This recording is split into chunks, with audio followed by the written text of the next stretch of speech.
Hello, my name is Will Looters, and my business is Friendsterz. We allow for like-minded people to befriend each other in their own community without the awkwardness of having to meet in person to introduce each other. So let me explain to you the problem. So I'm sure we're all familiar with today's teenagers and their lack of basic social skills. Many of these teenagers and young adults choose to avoid awkward conversations, which would otherwise lead to great long-lasting friendships. And we all know that friends are an important factor in anyone's lives, but it can be hard to come by for many, especially for a generation that's been raised on Zoom for the past couple of years, as their social skills have deteriorated greatly. So what is the solution, you might ask?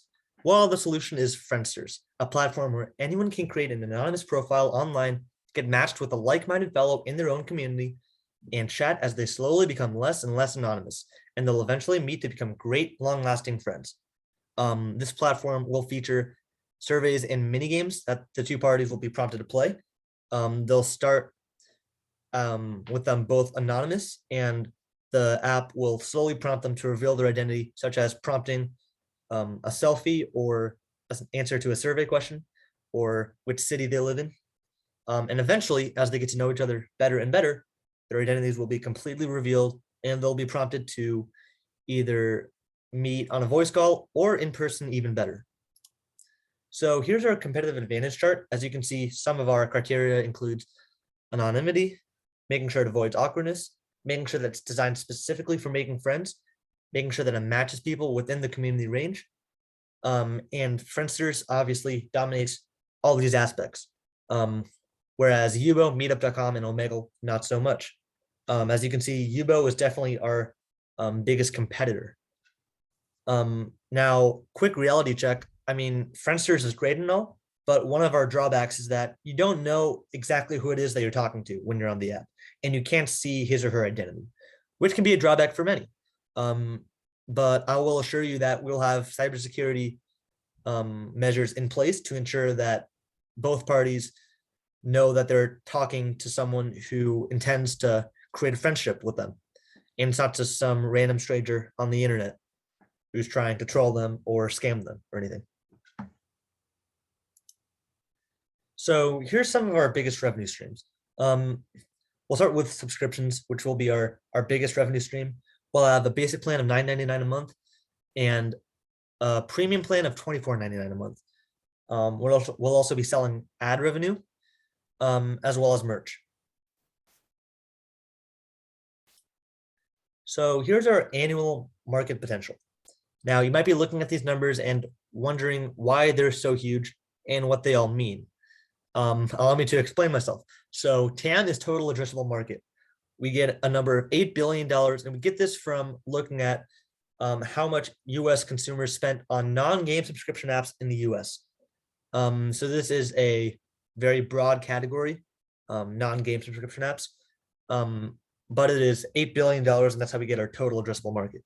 Now, looking more narrowly at SAM of just $3 billion, we get this by looking at how much US consumers spent on dating and meetup app subscriptions specifically in the US a year. So we're looking at $3 billion for that. That's much more narrow and more in our niche of dating and meetup type apps.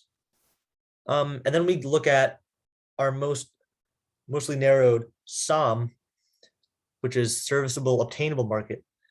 We get roughly $10 million.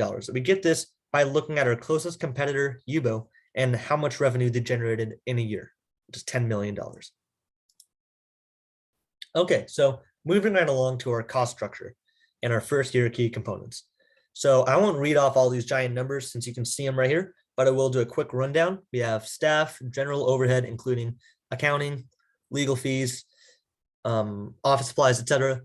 We also have advertising is a big expense, and we have web development and app development. Now, our biggest component here is going to be web app development and app development, which is going to be a combined total of $50,000. That's going to be our biggest expense for the first year. And I'll also throw in our margin on merch, which is going to be roughly 50%. And we get that by looking at our suppliers from print on demand sites. We're going to be looking at roughly 50% for merch.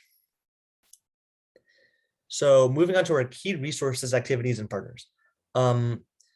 So Friendsterz is going to need some skilled workers to make this company grow and prosper and be the best it can be. Um, I think we're going to most value a web and algorithm expert, a social interaction expert, and I think most importantly, a data analyst and marketing expert. And I say most importantly because I think we need someone who can look at data and guide us in the right direction we want to go and make sure that we're addressing the correct market and getting the most that we can out of our marketing and advertising. So here's my plan for the MVP. The next step will be testing Friendsterz in a local suburban college neighborhood.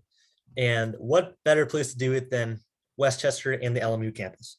So we'll be going door to door to people living in the LMU dorms and those living nearby off campus to get people aware of the cheap web app we released.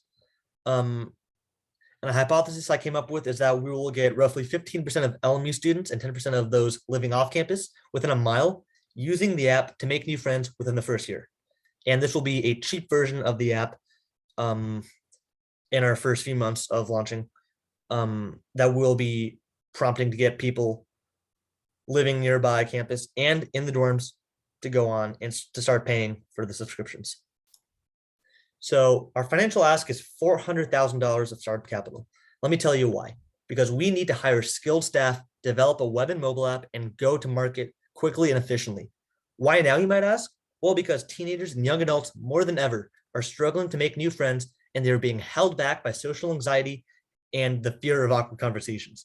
And why me? Because I'm a teenager myself, and I know this demographic pretty well. I'm also a business major, and I have plenty of creative skills that will be beneficial to this type of business.